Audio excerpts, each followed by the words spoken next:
Hello guys, it's me again, Mase, and welcome back ulit sa aking YouTube channel, MVI channel.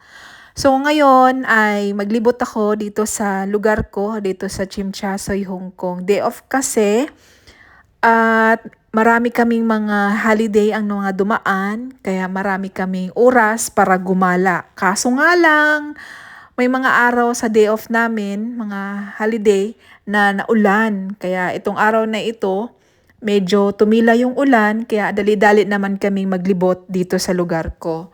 So ito yung Chimchasoy at ito yung Avenue of the Star. Araw-araw dito, mayroong maraming mga tao at ito naman yung Hong Kong Museum of Arts. Maya-maya ng konti guys, ipapakita ko sa inyo, iikot ko kayo sa loob dyan sa Hong Kong Museum of Arts para makita nyo rin kung ano ang loob. Pero dito muna tayo sa K11 Musea. So ayan, pumasok muna kami at ito yung loob ng K11 Musea. Ito yung sandalier nila, ang ganda. At ito dito sa mall na ito, makikita mo, mabibili mo dito yung mga mamahaling mga branded na mga damit-damitan. So nandito yung mga kung ano mga gusto yung mga damit na mamahalin, andito lahat. So dito guys, nakyutan ako sa kanilang elevator. Gawa ng ang ganda. Ang ganda ng pindutan, parang nasa libro-libro lang yon. Tapos umakyat kami dito sa pinakataas, sa 6th floor. Kasi para makita namin yung baba. Pero naligaw kami, nasa 7th floor kami na nagawi. Kaya maya-maya din ng konti, bababa din kami sa 6th floor para na doon kasi yung pinaka-rooftop sa building na ito. So dinaanan muna namin ito yung park nila dito. So yan, baba na lang muna kami kasi ang rooftop kasi nasa 6th floor. Doon mo matatanaw yung ganda, maano mo yung pinaka seaside, matanaw mo yung babaan ng lugar dito. So yun guys, ang ganda ng elevator nila, escalator pala.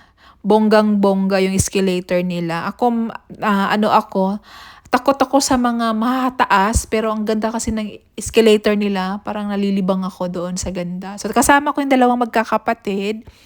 Niyaya ko sila kasing akyatin ito kasi hindi pa namin to naakyat itong K11.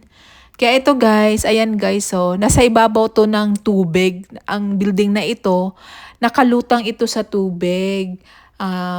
Dagat kasi yung dito, gilid nito, laot na to masyado kasi kung makikita mo yung dagat, blue-blue na yan sa personal. Marami yan dumadaan ng mga yate, malalaking mga barko, as in malalaking mga barko na galing sa ibang mga bansa. Kaya laot na talaga to. Itong building na ito, nakapatong lang ito sa dagat. So ganyan, napakaganda yung building nila. Tapos maya-maya guys, ang sinabi ko sa inyo ay puntahan natin yung, ayan na yung ganda, diba? Ang ganda yung kanilang pindutan ng kanilang elevator. Parang libro talaga. Tapos maya-maya ng konti, ikot-kot sa inyo, ipakita ko sa inyo yung Hong Kong Museum of Arts. Puntahan naman natin yun. So ito na guys, ito na yung Hong Kong Museum of Arts. Dito, nakailang beses na akong pumunta dito, pero ngayon, sisilipin ko kung ano na naman ang mga display nila. So ito yung mga display nila. Nakaraan kasi wala itong mga display na ito. Meron silang dinagdag, meron din silang binawas. Hindi ko lang alam kung buwan-buwan ba sila nag-iba-iba ng mga display nila dito sa museum. Kasi pagka ay nakaraan kasi hindi namin nakikita ito. So, ito naman ang kanilang display ngayon. So, iyan, di ko alam kung ano siya. Parang umaandar siyang train. At ito yung banga. Ayan, yung banga nila. Tapos, meron pang isang banga. Ang ganda ng pagkabanga. Tapos, iba pang mga klaseng mga banga. Marami siya. Every floor niya, mayroong iba-ibang mga disenyo. Ito naman yung parang, kabayo. Kalesa, ano bang tawag dyan? Na umiikot siya. Maandar yan. Tapos, mayroon din ditong lumang disenyo ng painting, ginagamit ng painting sa taong ito. Ito yung tao na gumagamit nun, ng painting na yon. Tapos ito, nung nakaraan, nandito na rin to. Tapos ito, nung nakaraan, wala itong painting na ito. So, binago na nila lahat. Mayroong mga nabago, may nadagdag. Ayan, kasi yung nakaraan kasi, wala yun. Wala din ito, nakaraan, itong parang silver na bato, na mountain, ang nakalagay dyan, parang forma ng mountain.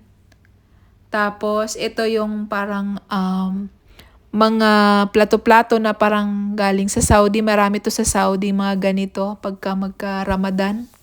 Nilalabas pagka ganon. Ito naman yung mga banga, mga jade.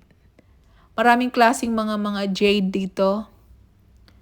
Ito naman yung mga pamaypay. Iba-ibang klaseng mga pamaypay. Gawa yan ng, ewan ko kung anong gawa yan. So yan, may nakalagay dyan. Hindi ko nalang ipapakita sa inyo kasi humahaba ang aking video. Nahihirapan din ako mag-voice over. Hindi ako masyadong marunong mag-voice over. Basta yun na, kung ano nakikita nyo, ayan na siya. Hindi siya masyadong maganda ngayon ang display ng kanilang museum. Mas maganda yung nakaraan. So yun lang guys. Ganyan lang, mga banga-banga. So yun, kung nagustuhan mong aking video, huwag niyong kalimutan, pindutin ang like, subscribe, at isama niyo ang notification bell para updated kayo sa lahat ng mga video na i-upload ko. Maraming salamat po sa inyong lahat. See you po sa next na vlog. Bye! God bless you. Bye po!